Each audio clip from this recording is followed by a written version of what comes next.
Me da mucho gusto saludarlos en esta segunda cápsula de tema específico, tercera si consideramos pues esa poco larga introducción que hicimos al módulo de la maestría. En esta ocasión vamos a analizar, con base en las lecturas de la temática de esta parte del curso, de este curso de Derechos Humanos y Derechos Políticos, las fuentes principales que tenemos sobre derecho internacional y de las que ya hablábamos la sesión anterior, que decíamos un sistema de interpretación sobre derechos humanos se nutre a partir fundamentalmente de lo que en la Constitución mexicana se reconoce como el bloque de constitucionalidad, que también lo desarrollaré en la siguiente conversación, pero que es fundamentalmente la Constitución y los tratados internacionales que contengan derechos humanos. Esos tratados es muy importante su conocimiento, su atención, no solamente por el catálogo de derechos que contienen y que nos sirven después para hacer el ejercicio interpretativo, sino porque en sí mismo conforman un marco de garantía y de protección a los derechos humanos. Y es muy importante pues que nosotros vayamos entendiendo y atendiendo. Yo sé que entre ustedes hay también diferentes tipos de aproximación a esta temática. Habrá gente que haya tenido pues mayor conocimiento en cursos de Derecho Internacional Público o Derecho Internacional de los Derechos Humanos con mayor o menor profundidad, pero quizá convendría repasar brevemente cómo están situados estos sistemas de protección con base a norma convencional. Hay mecanismos de protección extraconvencionales, por ejemplo en Naciones Unidas, fuera de los tratados, pero en los tratados internacionales tendríamos dos especies de sistemas. Un sistema que le llamamos universal, un poco ambicioso, que está radicado en la Organización de las Naciones Unidas y del cual tenemos una infinidad de tratados internacionales, pero comúnmente se contemplan, además de la Declaración Universal de Derechos Humanos, que tiene un valor vinculante aunque no es un tratado, se contemplan dos grandes tratados que se llaman pactos, uno en materia de derechos civiles y políticos y otro en materia de derechos económicos, sociales y culturales.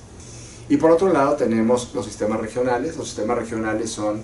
así como el universal, bajo el auspicio de las Naciones Unidas, los sistemas regionales bajo el auspicio de una organización internacional, de un club de países miembros. Esos países miembros se vuelven estados que ratifican tratados internacionales que se expiden bajo ese mecanismo de organización y que van conformando de manera multilateral tratados que protegen derechos humanos. Tenemos tres sistemas regionales: el sistema africano, que quizá es el más reciente, el sistema europeo, que es el más antiguo, de 1950, y tenemos el sistema americano, que se llama Sistema Interamericano de Protección a los Derechos Humanos, que está vinculado a la Organización de Estados Americanos y que expidió el tratado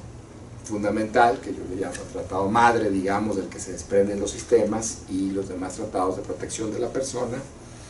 Lo expidió en 1969 y entra en vigor en 1978. Se trata de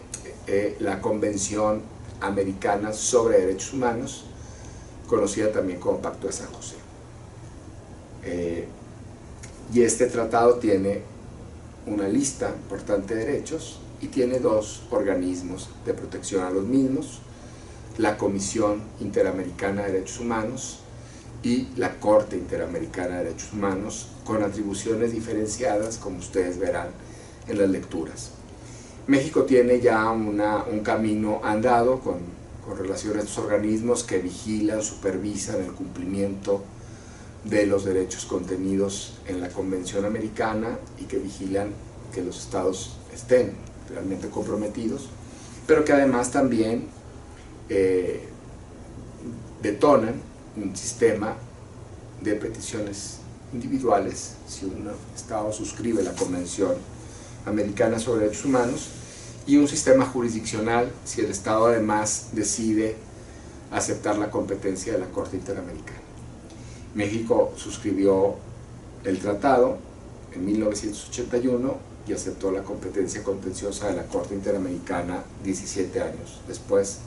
en 1998, y realmente hemos tenido una interacción mucho más álgida, profunda, digamos fuerte, a partir de 2008, cuando salen las primeras sentencias de la Corte Interamericana, de las 6 que llevamos. Especialmente relevante ha sido el caso Radilla Pacheco contra México, resuelto por la Corte Interamericana, porque ese caso, sin quitarle desde luego toda la importancia que han tenido los demás, ¿no? Especialmente me parece importantísimo el caso Campo Algodonero en materia de feminicidios, que tuvo que ver con el tema de derechos de las mujeres y de la protección en los casos de discriminación brutal y un estado de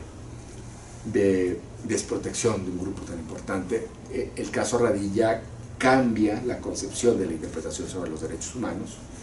porque abrió en México, permitió que se abriera el control de constitucionalidad en manos de todas y todos quienes se dedican a la labor jurisdiccional, incluido desde luego quien está adscrito a la función electoral. Esto es muy importante, no solamente por este esquema de organización con la que tenemos en México de control, de supervisión, de reparación de las víctimas en caso de las sentencias que lleguen de la Corte Interamericana, sino también porque la jurisprudencia que se emite en los órganos del sistema constituye un insumo fundamental de interpretación de los derechos y un insumo fundamental para conformar el propio sistema mexicano de interpretación. En los últimos años se ha hablado mucho de esto, porque la Corte Interamericana se ha fijado entonces no solamente en las sentencias para restituir y reparar derechos, sino se ha fijado mucho en el papel que ella tiene ejerciendo el control del tratado internacional, control de convencionalidad, pero también ejerciendo ese control, digamos, de su doctrina jurisprudencial a través de el mismo control de convencionalidad ahora en manos de los operadores jurídicos nacionales, que tienen un primer contacto